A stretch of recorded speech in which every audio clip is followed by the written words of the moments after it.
ਮੇਰਾ video message ਜਿਹੜਾ ਮੇਰੇ ਕੁਝ ਖਾਸ ਦੋਸਤਾਂ ਦੇ ਕੁਲੀਗਾਂ ਵਾਸਤੇ ਵੇ। ਤਾਂ ਦੋਸਤ ਤੇ ਕੁਲੀਗ ਉਹੀ ਹੁੰਦੇ ਨੇ ਜਿਹੜੇ ਮੁਖਲਸ ਹੋਣ। ਤਾਂ ਦੋਸਤ ਹੀ ਕਿਹੜਾ ਕੋਈ ਆਪਣੇ ਦੋਸਤਾਂ ਨੂੰ ਕੋਈ ਚੰਗਾ ਮਸ਼ਵਰਾ ਨਾ ਦੇ ਸਕੇ। ਗੱਲ ਤੇ ਬਾਅਦ 'ਚ ਕਰਨਾ, ਪਹਿਲਾਂ ਨਾ ਤੁਹਾਨੂੰ ਇੱਕ ਵਾਕਿਆ ਸੁਣਾਉਣਾ। ਇੱਕ ਬੰਦਾ ਸੀ ਤੇ ਉਹ V8 ਗੱਡੀ, ਕੋਈ 7-8 ਕਰੋੜ ਦੀ ਗੱਡੀ, ਤੇ ਇੱਕ ਨਾ ਖਲੋਤਾ ਕਸਾਈ ਦੀ ਦੁਕਾਨ ਕੋਲ। ਉੱਥੇ ਜਾ ਕੇ ਆਂਦਾ ਹੈ ਕਿ ਬਈ 1 ਕਿਲੋ ਜਿਹੜਾ ਨਾ ਮਟਨ ਤੇ 1 ਕਿਲੋ ਚਿਕਨ ਕਰ ਦੇ। ਇਹ ਕਰਨ ਹੀ ਲੱਗਾ ਕਿ ਪੁਰਾਣੇ ਜਿਹੇ ਡਾਲੇ 'ਤੇ ਆਇਆ ਬੰਦਾ ਅਤੇ ਆ ਕਹਿੰਦਾ ਯਾਰ 5 ਕਿਲੋ ਚਿਕਨ ਅਤੇ 5 ਕਿਲੋ ਮਟਨ ਕਰ। ਉਹ ਜਿਹੜਾ ਬਜਾਈ ਹੈ ਨਾ V8 'ਤੇ 7-8 ਕਰੋੜ ਦੀ ਗੱਡੀ 'ਤੇ, ਉਹਨੇ ਆਖਿਆ ਯਾਰ ਤੂੰ ਮੇਰਾ ਬਾਅਦ 'ਚ ਕਰੀ ਅਤੇ ਇਹਨਾਂ ਦਾ ਪਹਿਲਾਂ ਕਰ ਦੇ। ਕਹਿੰਦਾ ਨਹੀਂ ਜਨਾਬ, ਤੁਹਾਡਾ ਥੋੜ੍ਹਾ ਹੋਵੇ ਸਮਾਨ ਅਤੇ ਤੁਸੀਂ ਪਹਿਲਾਂ ਕਰਾ ਲਓ। ਕਹਿੰਦਾ ਨਹੀਂ, ਇਹਨਾਂ ਦਾ ਪਹਿਲਾਂ ਕਰ। ਉਹਨਾਂ ਦਾ ਜਨਾਬ ਕਰਕੇ ਅਤੇ ਉਹਨਾਂ ਨੇ ਸ਼ੁਕਰੀਆ ਵੀ ਅਦਾ ਕੀਤਾ ਜਿਹੜਾ ਪੁਰਾਣੇ ਡਾਲੇ 'ਤੇ ਆਇਆ। ਉਹ 5 ਕਿਲੋ ਮਟਨ ਅਤੇ ਚਿਕਨ ਲੈ ਕੇ ਟੁਰ ਗਿਆ।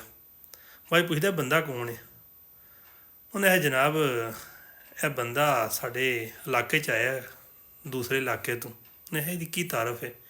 ਉਹਨੇ ਤਾਰਫ ਕੀ, ਇਹਨੇ ਕੋਈ 5 ਬੇਵਾ ਬੀਬੀਆਂ ਨਾਲ ਸ਼ਾਦੀ ਕੀਤੀ ਹੈ ਕਿ ਜਿਹੜੀ ਕੋਈ ਅਮੀਰ ਦੀ ਬੇਵਾ ਫੌਤ ਹੋ ਜਾਂਦੀ ਹੈ ਉਹਦੇ ਨਾਲ ਸ਼ਾਦੀ ਕਰ ਲੈਂਦਾ ਅਤੇ ਸੋਹਣਾ ਖਾਂਦਾ ਅਤੇ ਸੋਹਣਾ ਲਾਉਂਦਾ।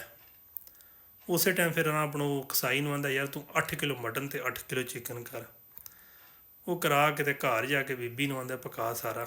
ਉਹਨੇ ਤੁਹਾਨੂੰ ਤਾਂ ਆਖਿਆ ਸੀ ਕਿਲੋ ਮਟਨ ਅਤੇ ਕਿਲੋ ਚਿਕਨ ਲੈ ਕੇ ਆਇਓ, ਤੁਸੀਂ ਇੰਨਾ ਲੈ ਆਏ ਆ। ਉਹਨੇ ਆਖਿਆ ਜੀ ਆਪ ਹੀ ਕਮਾਉਣਾ ਅਤੇ ਆਪ ਹੀ ਖਾਣਾ। ਉਹਦੀ ਬੇਗਮ ਆਂਦੀ ਹੈ ਤੁਸੀਂ ਤੁਹਾਡੇ ਵਾਸਤੇ ਇਹ ਖਵਾਈ ਬਣਾਈ ਦਾ ਅਤੇ ਤੁਹਾਡੇ ਨੂੰ ਖਵਾਈ ਦਾ। ਉਹਨੇ ਨਾ ਭਲੀਏ ਲੋਕੇ। ਇੱਕ ਪੁਰਾਣੇ ਡਾਲੇ ਵਾਲਾ ਸਾਡੇ ਇਲਾਕੇ 'ਚ ਪਾਉਂਦਾ ਪਿਆ।